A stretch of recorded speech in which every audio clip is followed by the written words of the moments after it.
से कहा कि लीडर अब एक छोटा लफ्ज है, कायद भी छोटा लफ्ज है। नवाज शरीफ को हम अपना इमाम समझते हैं।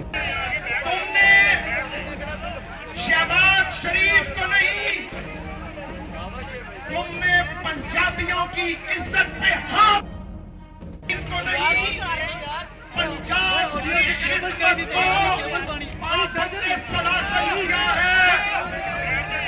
तुमने शहबाज शरीफ को नहीं, तुमने पंजाबियों की इज्जत पे हाथ डाला है। अगर मुल्क में तफरीक डालना बगावत है तो हर रोज बगावत होगी। अगर इस मुल्क के खिलाफ साजिश करना बगावत है तो हर रोज बगावत होगी।